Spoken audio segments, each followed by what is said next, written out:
বিদেশ থেকে আজ আমার স্বামীর লাশ এলো। স্তব্ধ আমিটা যেন প্রাণপ্রিয় স্বামীর চিরকালের জন্য নিশ্চুপ হয়ে যাওয়াটা মুখটা দেখে চিৎকার করে কাঁদতে চাইলাম। অমনি আমার আত্মীয় স্বজনদের কথাগুলো আমার কানে এসে সুচারু তীরের মতো বিঁধতে লাগলো। আমি অবাক হয়ে গেলাম। কান্নারা আর এলো না। আমার ভাসুর আর জায়েরা মিলে তখন জমি জমার হিসাব কষতে ব্যস্ত। খালা আমাকে চুপিসারে জানিয়ে গেল, বারবার বলেছিলাম জামাইয়ের থেকে তার পাওনা সব লিখা নিতে। নিঃশ্বাস ন্যাস নেই। এখন কি করবি? শ্বশুরবাড়ি থেকে এক আনাও পাবি না। জন্ম দিছস মাইয়া, সব তো তোর দেবর ভাসুরদের নামে হইয়া যাইবে। এখন কি? হিসাব কষার সময় আমি এক হাতে আমার পাশ থেকে কুহুকে আগলে নিই। মেয়েটা ভয় পাচ্ছে। এসব কি হচ্ছে ও বুঝতে পারছে না। বয়স বা কত? সবে 5। ও শুধু বুঝতে পারছে কিছু একটা ঘটেছে। যা ঘটেছে তা ভালো কিছুই নয়, তা মারাত্মক খারাপ। আমার শ্বশুর শাশুড়ি বেঁচে নেই। যৌথ পরিবারে প্রায় অনেকটা খরচ আমার স্বামী বহন করত। তার মৃত্যুর কেউ কষ্ট পাক না পাক টাকা পয়সার চিন্তা করতে ভোলেনি। আমি আজ নতুন করে মানুষ ছিলাম। এরাই না বিদেশি পয়সার জন্য সবসময় আমায় মাথায় করে রাখতো। সারাটা দিন আমি আর কাঁদলাম না। চুপ হয়ে মেয়েকে নিয়ে মুহিবের নিতর শরীরটার পাশে বসে রইলাম। বিকেলে জানাজা হলো। বাড়িটা আস্তে আস্তে খালি হচ্ছিল। আমি চুপ হয়ে বসার ঘরে এক কোণে বসে বসে পাওয়া না পাওয়ার হিসাব করছিলাম। যখন প্রতিবেশীদের টুকিটাকি কথা ফের কানে এলো। একজন বলছে অল্প বয়সে বিধবা হইল, এখন তো ঠিক করে বেড়াবে। আরেকজন বলল, মেয়েটার কথা ভাবছো? ওইটুকুন বাচ্চা, মা ভেগে যাবে আর একটার সাথে সব কষ্ট এসে পড়বে বাচ্চা মেয়েটার উপর। আমি তাদের কথা শুনে চোখ বন্ধ করে ফেললাম। কোথা থেকে যেন মা হুট করে এসে তাড়া দিতে লাগলো আমাকে। ও টনু, ব্যাগ গোছা, বাসায় যাবি আমার সাথে।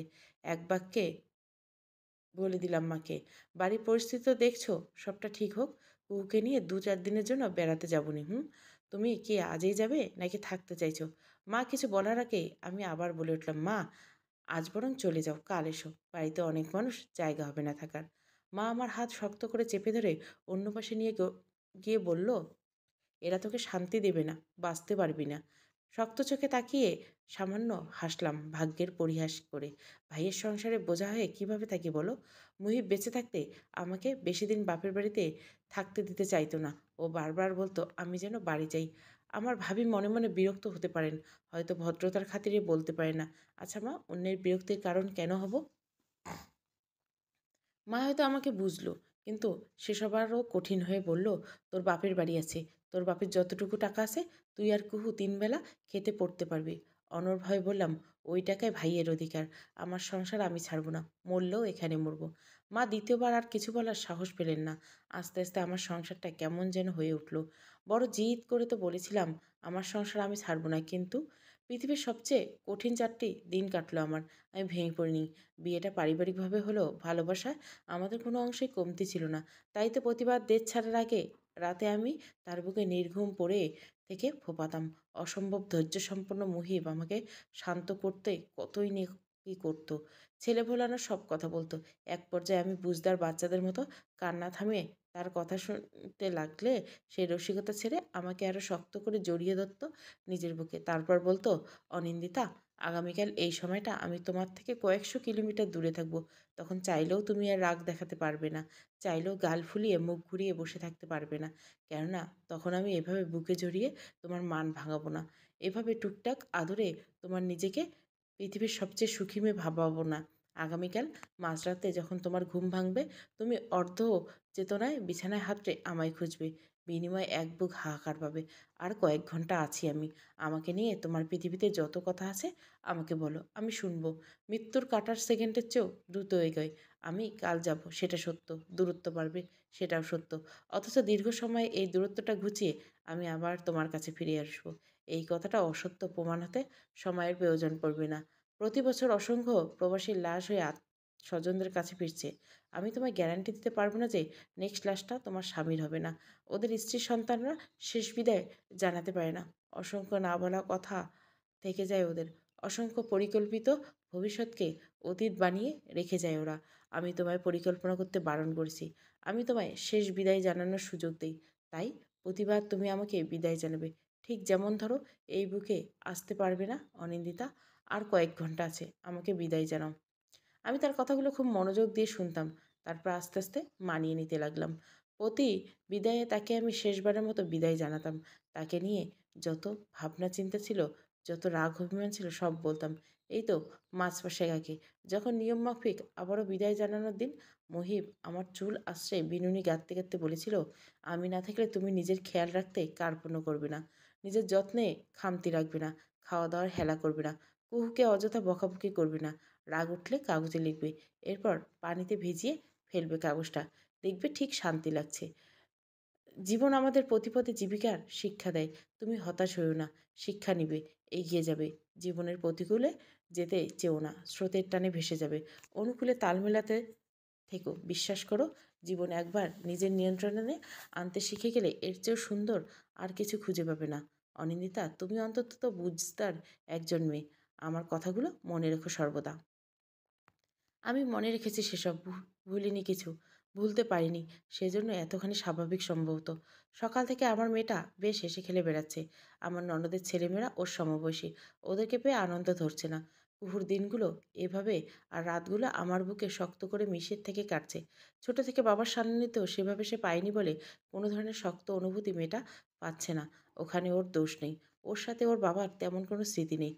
কিঞ্চিত যা ছিল, বড় হতে না হতে সেসব আর মনে থাকবে না, এটাই ধ্রুব সত্য।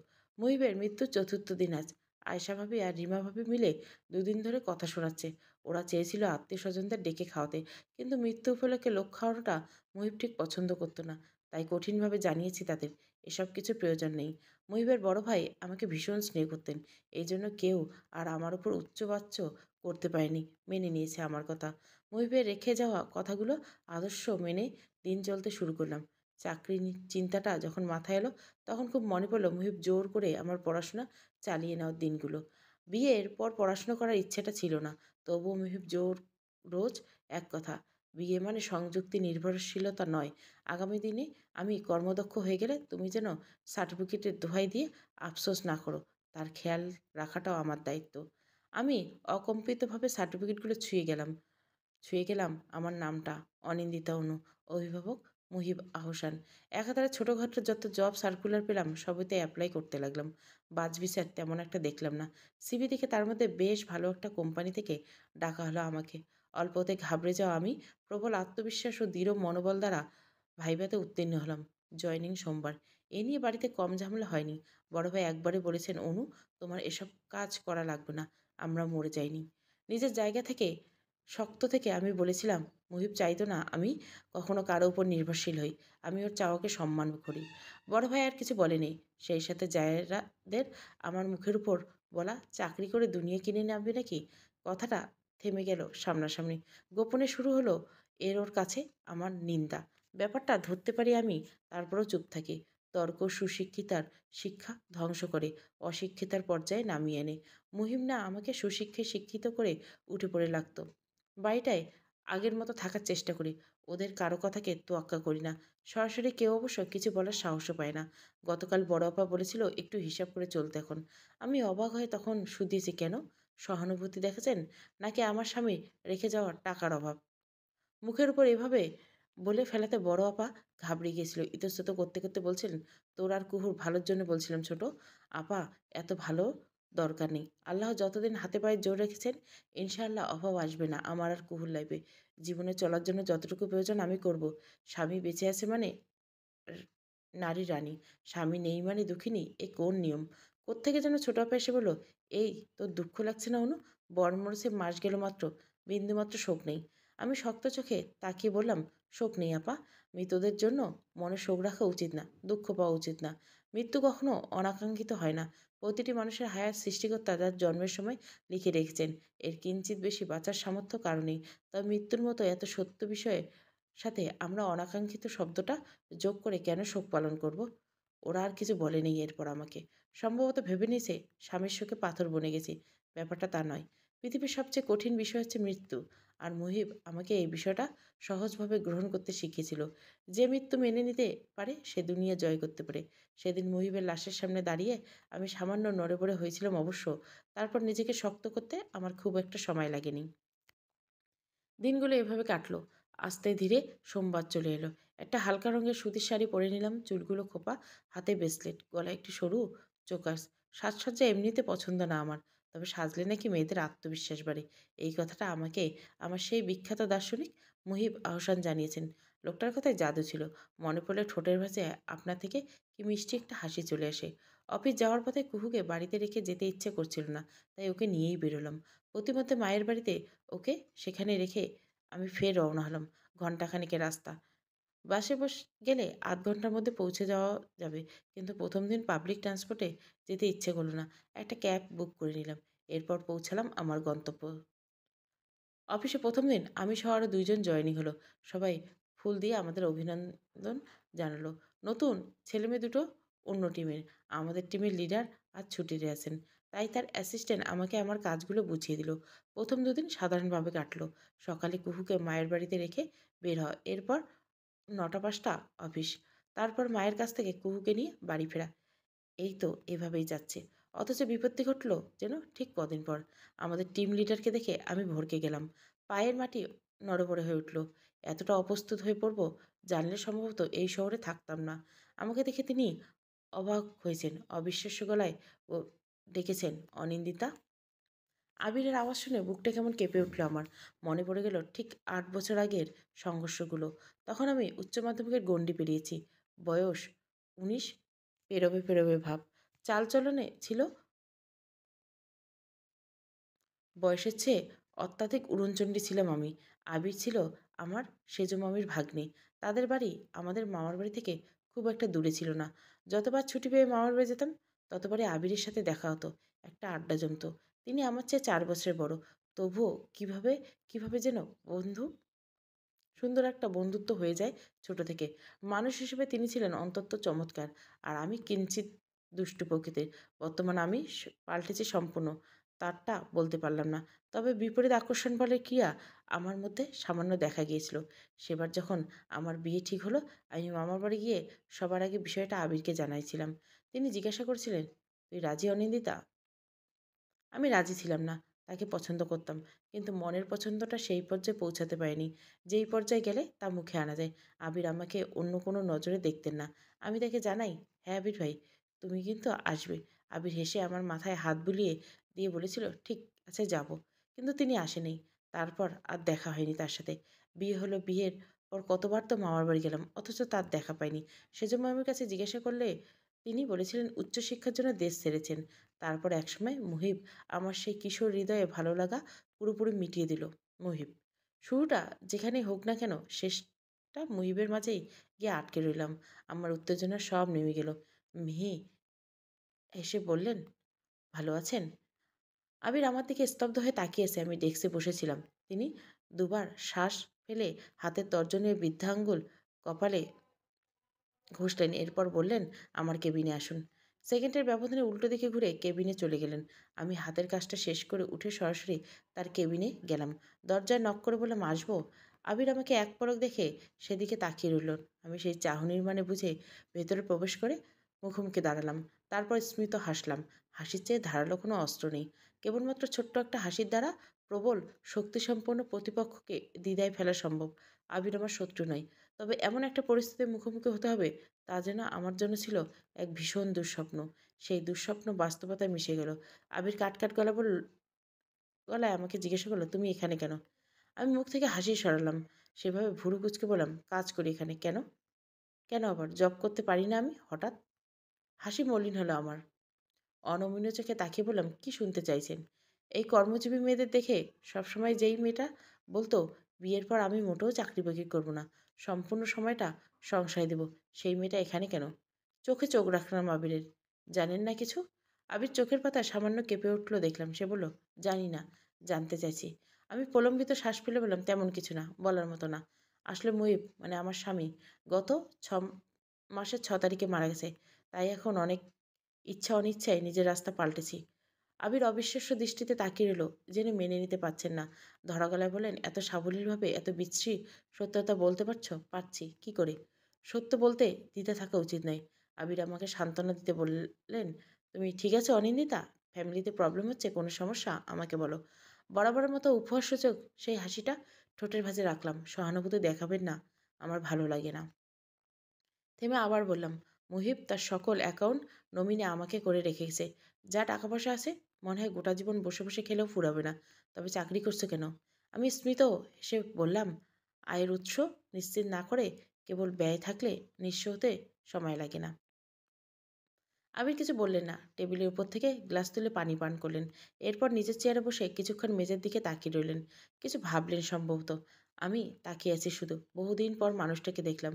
মনের ভেতর সেই ভালো লাগার অনুভূতিটা আছে। তবে তা কেবল সম্মানের জন্য। অন্য কোনোভাবে কল্পনা করার সুযোগ পাইনি আগে। আর এখন সম্ভব না।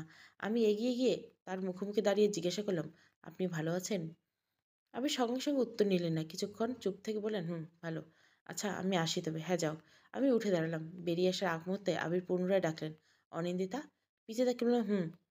অফিস আওয়ারের শেষে নিচে ওয়েট করো, একসাথে বেরোবো। কেন? কথা আছে সামান্য। আচ্ছা, ঠিক আছে। ৫টায় বেরোনোর সময় আবির গাড়ি নিয়ে এগিয়ে এলেন। আমি বিনা বাক্যে উঠে পড়লাম পাশে। আবিরকে বললাম, ৬টার মধ্যে আমাকে রোকেয়া সারণীতে নামিয়ে আসবেন, তারা আছে। হ্যাঁ, মেয়ে অপেক্ষায় আছে। আবির গাড়ি স্টার্ট করলো। এরপর বলল, মেয়ের নাম কি রেখেছো? কুহিলি আশরাত। ডাকনাম কেহু। সুন্দর নাম। বয়স কত? এবছর ৫ পেরোবে। বাপের বাড়িতে থাকছো? না। আমার বাড়ি ছেড়ে কই যাব? কিঞ্চিত অবাক হলো আবির। তোমার বাড়ি? আলাদা থাকো? না। মহিবের বাড়ি তো আমার বাড়ি। ও বাড়ির সবাই ভালো। ভালো? সমস্যা হয় না তো কোনো? সমস্যাকে সমাধান করতে জানি। আবির হেসে ফেলল সামান্য। তুমি অনেক পাল্টে গেছো অনিন্দিতা। আমিও হাসলাম। ঠিক যেভাবে আমাদের মধ্যে তুই তুমি থেকে তুমি আপনি চলে এসেছে, আগের মতো কিছুই নেই যে। তা বিয়ে করেনি কেন? হুট করে অন্য প্রসঙ্গে ঢুকে পড়লাম আমি। আবির যেন প্রস্তুত ছিল এমন প্রশ্নে। বিয়ের বয়স হয়নি আমার। এহেন কথা হো হো করে হাসলাম আমি। হাসতে হাসতে বললাম, রসিকতা করছেন? রসিকতা করবো কেন? বয়স বা কত আমার? সবে ৩২। ছেলেদের বিয়ের বয়স এরপর থেকে শুরু হয়। আচ্ছা, বুঝলাম। তারপর গাড়িতে যখন বেশ নিস্তব্ধতা দিয়ে সড়ককে চলতে লাগলো, আমি জানলার বাইরে তাকিয়ে আবিরকে বললাম, আবির ভাই, জীবনটা কাফন রঙের মতো সাদা, শুধু শুধু কালি ছেটানো কি উচিত? আবির কিছু বললেন না। আমি হেসে বললাম, আবির ভাই, আমি ভালো আছি। মুহিব আমাকে একা চলতে শিখেছে। ওর উপস্থিতিতে ও আমাকে ভালো থাকতে শিখেছে। ও আমাকে বলেছিল, কারো অনুপস্থিতিতে কারো জীবনে খুব বেশি সময় প্রভাব ফেলতে পারে না।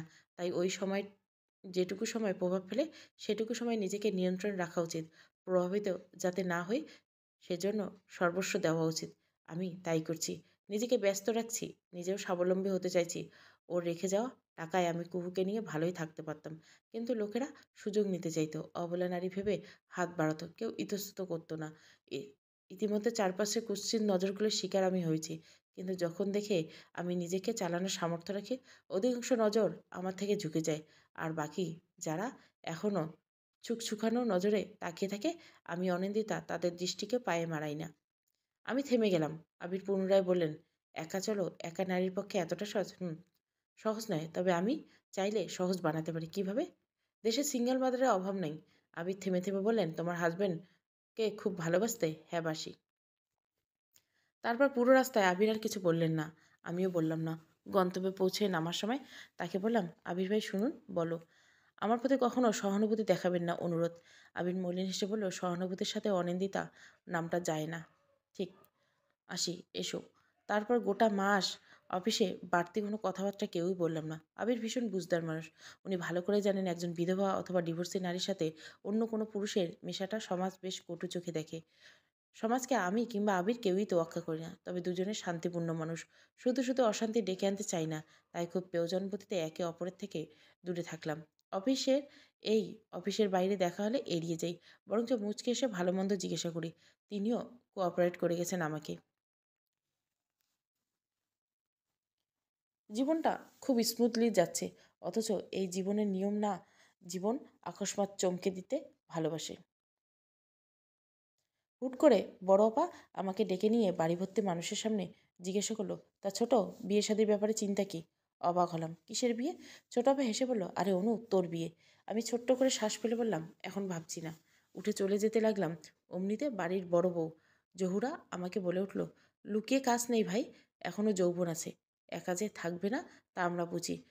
এখন অন্যত্র জড়ালে তো ক্ষতি নেই। তোমার বিয়ে শাদী দিলে আমরা একটু নিশ্চিত হই। চিন্তা তো কম হয় না তোমার জন্য? আমি হেসে বললাম। সামনের সোফায় বসে জিজ্ঞাসা করলাম, তা আমার বিয়ে শাদীর সাথে আপনার নিশ্চিন্ত হওয়ার সংযোগ কোন জায়গায়? আমার হাসিতে সবার মুখ গুমোট হয়ে গেল। কেউ যেন কথা এগোনোর সুযোগ পাচ্ছে না। কোনো একটা বিষয় নিয়ে ভাবছে। কথাটা কিভাবে ওঠানো লাগবে তাই যেন ভাবনার অদপান্ত। একটা সময়ের মধ্যে আরেকজন বলে উঠল, তুমি আমাদের আপনজন, তাই চাই না কোনো খারাপ হোক। কম বয়স, স্বামী নেই, পরিণতি কি জানা আছে আমাদের, তাই চাই বিয়ে করলে করি না। আমার ভেতর থেকে রাগগুলো আগ্নেয়গিরি ভয়ানক লাভার মতো উতলে উঠতে চাইছে। চোখ বন্ধ করে ফেললাম, মুষ্টিবদ্ধ হতে লাগলো। মুহিব বলতো, রাগ ভালো কিছু না। রাগ মন্দকে ভালো, ভালোকে পৃথিবীর সবচেয়ে মন্দ কিছু রূপে প্রদর্শন করে। রাগ জাগতিক সকল শুদ্ধ অশুদ্ধকে বানিয়ে দেয় ও অশুদ্ধকে আঁকড়ে ধরতে শেখায়। রাগ বিবেক বুদ্ধির সংহার ঘটায়। যেই ব্যক্তি নিজের রাগকে নিয়ন্ত্রণ করতে জানে, গন্তব্য স্বয়ং তার সামনে রাস্তা বানিয়ে দেয় এগোনোর তাগিদে। রাগ নিয়ন্ত্রণ করার বেশ কিছু পদ্ধতি আছে। তার মধ্যে সবচেয়ে কার্যকর উপায় হচ্ছে চোখ বন্ধ করে ২-৩ বার প্রলম্বিত শ্বাস ফেলা। বন্ধরত চোখে এই কিঞ্চিৎ সময়ের মাঝে নিজেকে সবচেয়ে দুর্বলতম দিকটা ভেবে নাও। আমি আমার দুর্বলতাকে চিন্তা করলাম, কুহুকে ভাবলাম, এটা তো আমার যুদ্ধ। এখানে লড়াই শারীরিক না মনস্তাত্ত্বিক দিক দিয়ে করতে হবে। আশ্চর্যজনকভাবে আমার রাগ নেমে এলো। অপ্রশস্ত হেসে বললাম, বিয়ে করবো না আপা। আমি আমার আর কুহুর জন্য যথেষ্ট। এই কথা এখন বলছো, দুদিন পর ঠিকই বাচ্চাটাকে ছেড়ে চলে যাবে। তখন তো সব এসে আমাদের ঘাড়ে পড়বে। এ সময় আমার শক্ত হতে সময় লাগলো না। আপনাদের চিন্তাভাবনা অন্তত সংকীর্ণ। জহুরা আপা বললেন, তোমাকে প্রায় একজন ব্যাটা লোকের সাথে দেখা যায় অনু। তুমি অস্বীকার করতে পারবে? মূল ঘটনা বুঝতে পারলাম আমি। এরপর আর কিছু সম্ভবত কোনো লাভ হতো না। ধরা পড়লে লোকে বহুত কাহিনী বানায়। তাদের ধারণা আমিও বানাবো। অথচ আমার ইচ্ছে করছে না নিজের ব্যাখ্যাতে কিছু বলতে। হতাশাজনক শ্বাস ফেললাম ছোট্ট করে। তারপর তাদেরকে দেখে নিলাম। উঠে চলে যাওয়ার আগে বললাম, আমার সাথে একজন ছেলে মানুষকে দেখে যারা ভেবেই নিয়েছ সম্পর্কটা কোন দাসের, তাদের কাছে এর এক্সপ্লেশন দিতে আমার বড় অলস্য। তারা নির্বোধ। তারা আগামীকাল আমাকে আমার আপন ভাইয়ের সাথে দেখলেও কথা শোনাতে ছাড়বে না। এমন কথা গায়ে বাঁধছি না। ধন্যবাদ। আজ অফ ডে। একটু কুহুকে নিয়ে ঘুরতে বেরোবো। আপনারা বসুন, আপনাদের বিশেষত্ব নিয়ে সকল অবিশেষ গল্প করুন। উঠে রুমে চলে এলাম। মেয়েটা রুমে নেই, সম্ভবত খেলতে বেরিয়েছে। আমি শাড়ির আঁচল ঠিক করে বাড়ি থেকে বেরিয়ে পড়লাম। বাড়ির পাশে ছোট্ট একটা মাঠ আছে। ওখানে ওর বয়সী বাচ্চারা এই সময় খেলাধুলো করে। বাচ্চাদের এই বয়সে অন্য বাচ্চাদের সাথে মেশা প্রয়োজন। এতে তারা অল্প বয়সে একাধিক বৈশিষ্ট্য সম্পন্ন মানুষের সংস্পর্শে সে দুনিয়াদারির অনেকটা বুঝে যায়। বাচ্চাদের বিকাশের বয়সে এই মারামারি ঝগড়াঝাটি খুব প্রয়োজন আছে। তারা মুখ থুবড়ে পড়বে, তবে না, একা একা উঠতে শিখবে। একাকী বেড়ে ওঠা মেয়েদের খুব নাজুক হয়। তারা অল্পতে ভেঙে পড়ে। তারা নিজেকে সামলাতে জানে না। আমি কুহুকে পৃথিবীর সকল সুন্দর কুৎসিত বিষাদী সাথে এই ছোট থেকে পরিচয় করাতে চাই। মুহিব আমাকে এটা করতে বলেছিল। সেই দিয়ে নামার সময় দেখি কুহু সিঁড়ির নিচে মুখে হাত রেখে বসে আছে। আমি গিয়ে ওর পাশে বসে পড়লাম। কুহু খেয়াল করে রেলিং ঘেঁষে সরে গেল। আমি ওর দিকে চেপে বসলাম। ওর ঠোঁট উল্টে বসে আছে, চোখ মুখ ভেজা। আমি আস্তে করে বললাম, মিস কুহিলি, আপনার কি কোনো সমস্যা হচ্ছে? বড় বুঝদার বাচ্চাদের মতো কুহু দুদিকে মাথা নেড়ে নেতিবাচক প্রকাশ করলো। পরপর ফুপিয়ে উঠল। আমি হাত বাড়িয়ে টেনে কোলে বসিয়ে নেওয়ায় কুহু ঝাঁপিয়ে পড়লো আমার বুকে, শব্দ করে কান্না করতে লাগলো। আমি ওর মাথায় হাত বোলাতে লাগলাম। বেশ কিছুক্ষণ পর ওর কান্না থেমে এলো। আমি জিজ্ঞাসা করলাম, কি হয়েছে মা? কুহু আমার বুকে মুখ লুকিয়ে আছে। কান্নায় শাড়ির বুকের দিকের অংশ ভিজে গেছে। কি সাংঘাতিক কান্না করতে পারে মেয়েটা। মুহিব তো এমন না।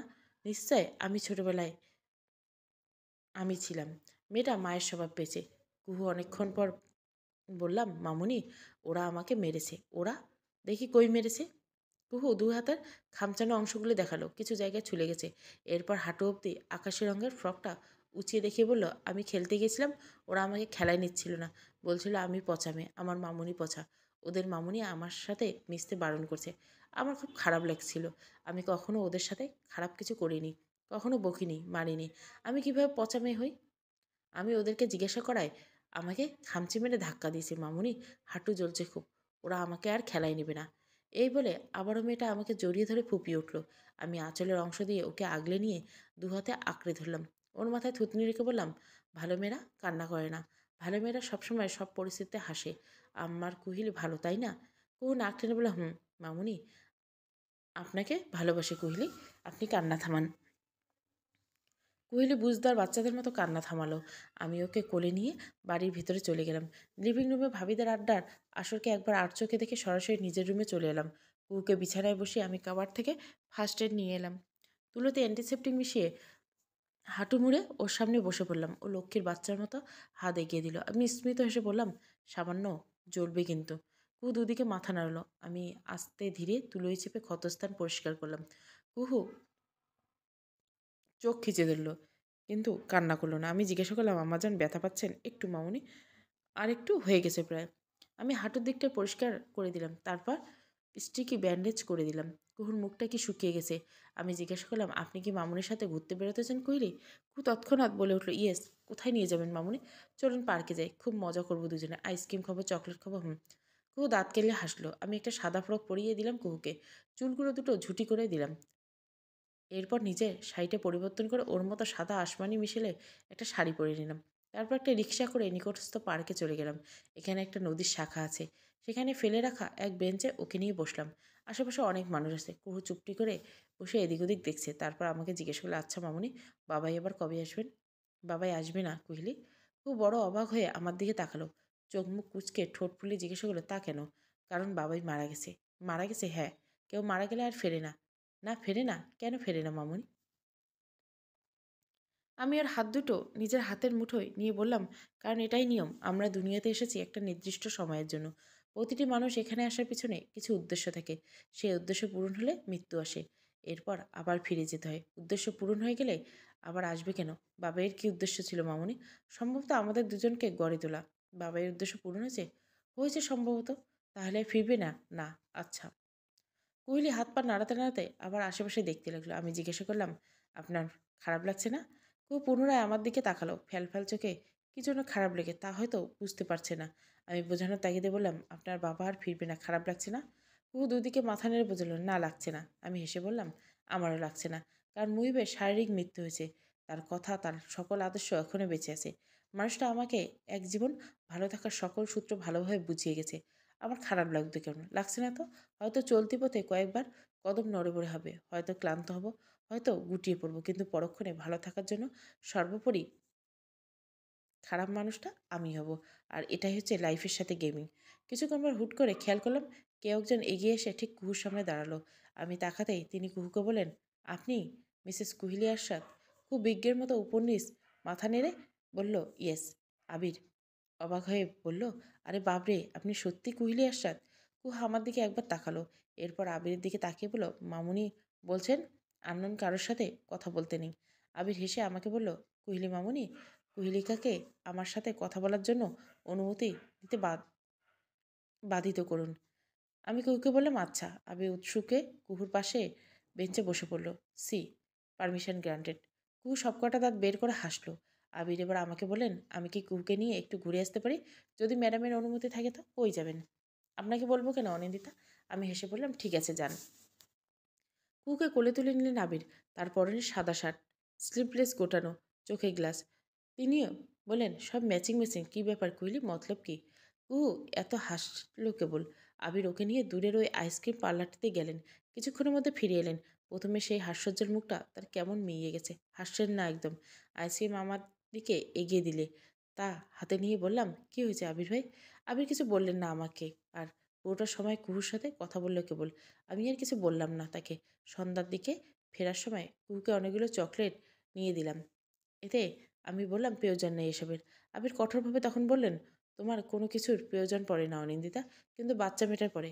একরক্ষা মেয়ে মানুষ তুমি, সেসব আর কি বুঝবে? আমি সরু চোখে তাকিয়ে বললাম, কিসের প্রয়োজন? একজন মা নিজেকে তার বাচ্চার জন্য যথেষ্ট মনে করলেও একজন বাচ্চার জন্য কখনোই তার যথেষ্ট নয়। A single mother can not afford the whole happiness of a child need. কুহুর গায়ের প্রতিটি ক্ষত তার প্রমাণ হিসেবে জ্বলজ্বল করছে। আমি চুপ করে রইলাম। সম্ভবত আবিরকে সব বলে দিয়েছে। আমার আর আজগুবি লজিক দিয়ে তর্ক এগোতে ইচ্ছে করলো না। আবির মিথ্যে বলেনি। আমি কুহুকে গোটা পৃথিবী দিতে পারলো, কখনো একজন বাবা দিতে পারবো না। এদিক দিয়ে আমি ব্যর্থ। শেষমেশ বললাম, পৃথিবীতে সবার বাবা থাকা লাগবে এর কোনো প্রয়োজনীয়তা নেই। আবির আরও গম্ভীর হলেন, নিজের আর কুহিলির খেয়াল রেখো অনিন্দিতা, তোমাদের লড়াই অনেক দূরের।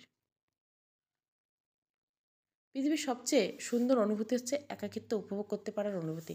আমি একা নেই, আমার জন্য কুহু আছে। অনেক অনেক মাস পর যখন দুজনে একাকিত্বে অভ্যস্ত হয়ে উঠলাম, এক রাতে চুপি সেরে কুহুকে শুধলাম, আম্মাজান, আপনি বাবাইকে মিস করেন? কুহু ঘুম জড়ানো আওয়াজে উত্তর না দিয়ে উল্টে জিজ্ঞাসা করলো, আপনি করেন? যারা প্রতিটি পদক্ষেপে উপলব্ধি করতে থাকে তারা অনুপস্থিত অনুভবে কি করে থাকবে? থাকে না তো। নিয়ম অনুসারে আমি মুহিবকে মিস করি না। মৃদু হেসে বললাম, করি না। কুহু ঘুমিয়ে তলিয়ে যেতে যেতে বলল, আমিও করি না। আমরা দুজনে ঘুমিয়ে গেলাম। পরদিন কুহুকে একটা স্কুলে ভর্তি করে দিলাম। আবির প্রায় রাতে কল দিয়ে কুহুর খোঁজ নেয়, কুহুর সাথে কথা বলে। দুজনে বেশ চমৎকার একটা বন্ডিং হয়েছে। আমার বুক চেয়ে দীর্ঘশ্বাস বেরোতে চাই। যদি সেবার আবিরকে আমার কিশোরী উপলব্ধিটা জানাতাম, তবে গল্পটা আজ সম্পূর্ণ ভিন্ন হতো। একটা ছোট্ট সংসার হতো, একটা সুখী পরিবার আমারও হতো। পরপর আমি দীর্ঘশ্বাস ফেলা থেকে নিজেকে আটকে ফেলি। আমি কি এই প্রাকৃতিক নিয়মের বাইরে যেতে চাচ্ছি? আমি কি ভাগ্যের বিপরীতে গিয়ে সাই বাতাসে দমবন্ধ হয়ে মরতে চেয়েছি? মুহিব তো আমাকে তা করতে নিষেধ করে গেছে। মুহিব আমাকে কঠিন গলায় বলেছিল, অনিন্দিতা, আফসোস সুরে বীজ থেকে, তুমি কি আত্মহত্যা করতে চাও? আমার স্রষ্টা আমাকে নিয়ে যা পরিকল্পনা করে রেখে আছে তা আমি সশস্ত্র চোখে দেখে যেতে চাই। সেভাবে এগোতে লাগলাম। আমার জায়েরা আমাকে আর কিছু বলে না এখন। আগে মাঝে মাঝে খোঁটা দিত, এখন যা দেয় সব অগোছালো, সামনাসামনি কখনো দেয় না। আমার জব পার্মানেন্ট হয়ে গেছে, প্রমোশন পেয়ে গেলাম। এখন আর কুহুকে মায়ের বাড়িতে রেখে যাই না, এখানেই থাকে। দিন কেটে যায় টিভি কার্টুন দেখে, বাচ্চাদের বই পড়ে, একাডেমিক পড়ে, একা একা খেলে, মাঝে মাঝে আঁকিবুকি করে। স্কুলে সকালে দিয়ে এসে আসার সময় আরিফা ভাবি নিজের মেয়ের সাথে ওকেও নিয়ে আসে। তারপর একা একা খাওয়া গোসল। বাচ্চা আমার কি গুছিয়ে চলে। এবার ৬ পড়ল, অথচ এখনই কি শান্ত। মুহিবকে ছাড়া আমাদের প্রায় ১.৫ বছর পেরিয়ে গেছে। ঠিক এরকম এক সন্ধ্যায় অফিস থেকে বাড়ি ফিরে দেখতে পাই বড় আপা ছোট আপা বসার ঘরে আমার মেয়েকে নিয়ে বসে আছে, বিভিন্ন কথা বলছে। টুকটাক কিছু কথা কানে এলো। আপা বলছে, কুহু শোন, তোর মামুনি তোরে ছেড়ে চলে যাবে। কুহু অবাক হয়ে বলে, কেন যাবে? কেন যাবে মানে? তোরে আঙ্কেল আছে না, ওই লোকের সাথে চলে যাবে। ফ্যালফ্যাল চোখে তাকিয়ে রইল কুহু। অনেকক্ষণ পর জিজ্ঞেস করলো, মামুনিরা চলে যায়? আর কারো মামুনি যায় না, তোর মামুনি যাবে কেন? ভালো থাকতে। এখন ভালো নেই? না। কেন ভালো নেই?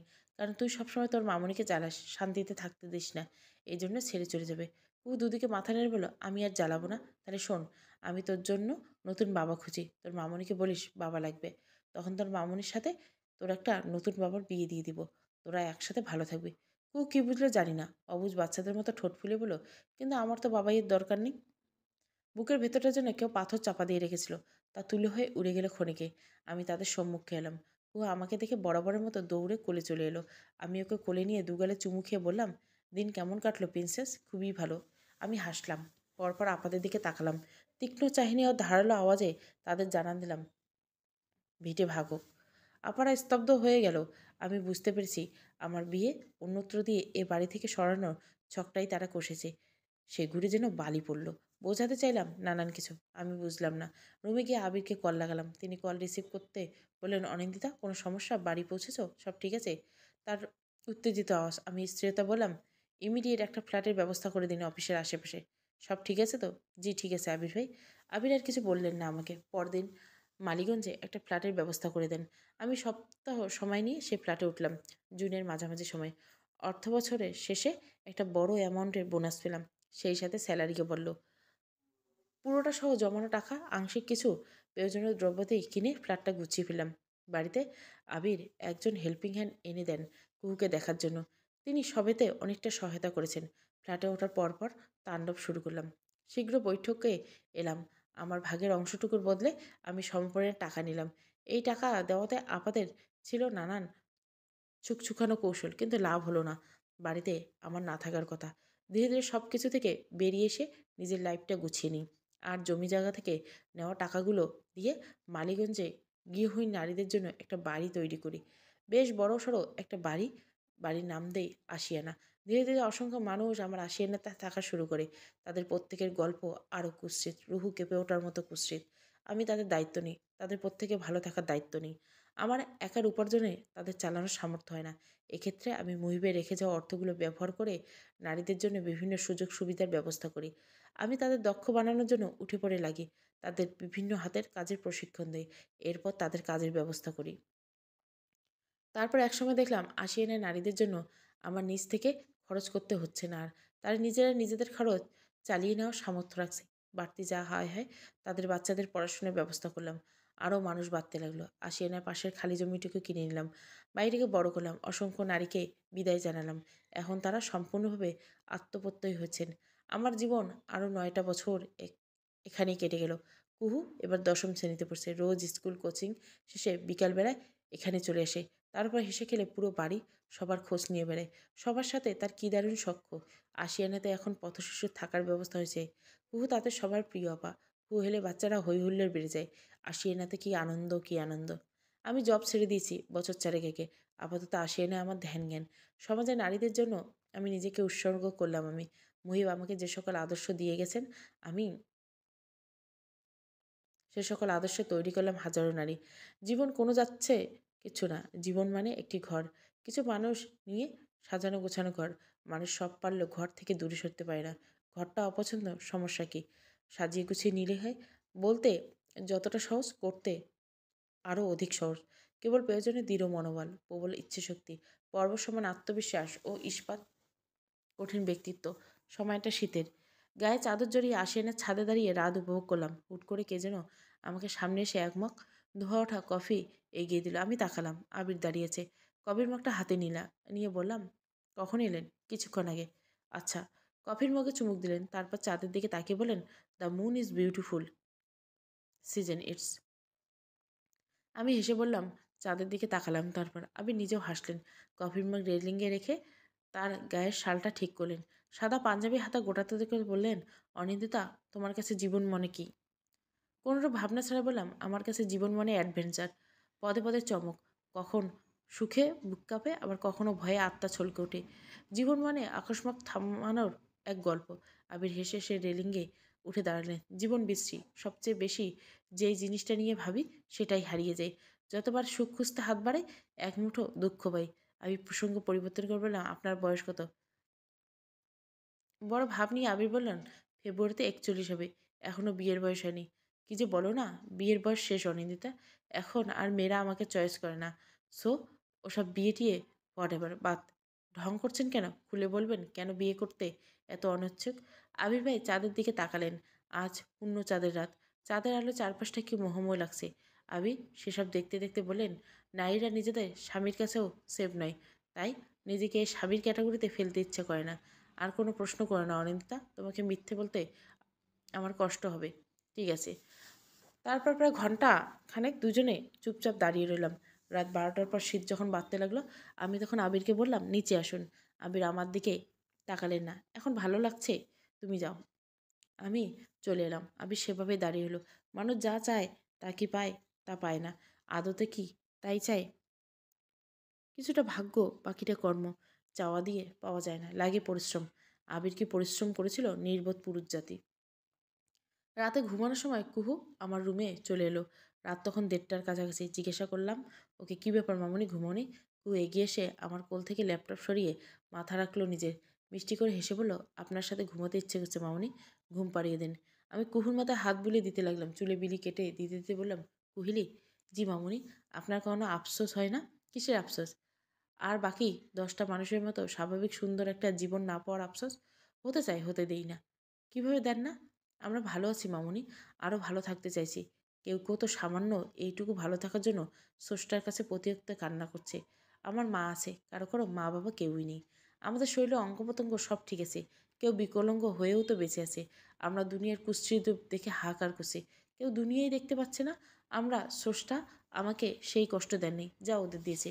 আমি কেন আফসোস করব? কেন শুক্রিয়া আদা করব না? ঝুঁকে কুহুর কপালে চুমু খেলাম আমি। কুহু চোখ বন্ধ করে বলল, মামুনি, আবির আঙ্কেল বোধহয় আপনাকে ভালোবাসেন। কুহু আচমকা এই কথা বললেও আমি চমকাইনি। সংক্ষিপ্ত উত্তরে বললাম, জানি আমি। কুহু অবাক হলো না। নড়েচড়ে ঠিক হয়ে শুয়ে বলল, এ বিষয়ে আঙ্কেলের সাথে সরাসরি কথা বলেছেন মামুনি? না, সম্পর্ক জটিল হয়ে যাবে। কুহু হেসে বলল, মানে? তিনি জানাতে চান না, আর আপনি বুঝে অবশ্যই যে থাকবেন। ইন্টারেস্টিং।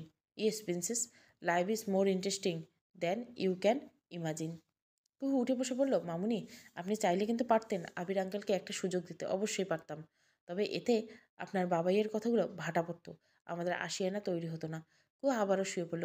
অনুত্তেজিত গলায় বলল, আপনি এত সঠিক কেন সকল ক্ষেত্রে? Perfection is not a well thing. মাঝে মাঝে কিছু ভুল করা দরকার। আমিও মানুষ, ভুলের ঊর্ধ্বে নেই। কিছু সাংঘাতিক ভুল আমার দ্বারা হয়েছে। কি? ঘুমান। কুহার কোনো প্রশ্ন করলো না। আমিও জবাব দিলাম না। আমার ভুলগুলো সিংহে স্থানে নিয়েছে স্বার্থপরা শিখিও স্বার্থে দমে গিয়ে অন্যের ভালোবাসাকে সম্মান জানাতে আমার সে কি আলস্য। সমাপ্তি। অসম্ভবে অসঙ্গতে। গল্পটা ভালো লাগলে অবশ্যই লাইক, শেয়ার এবং সাবস্ক্রাইব করবেন। Thank you for watching.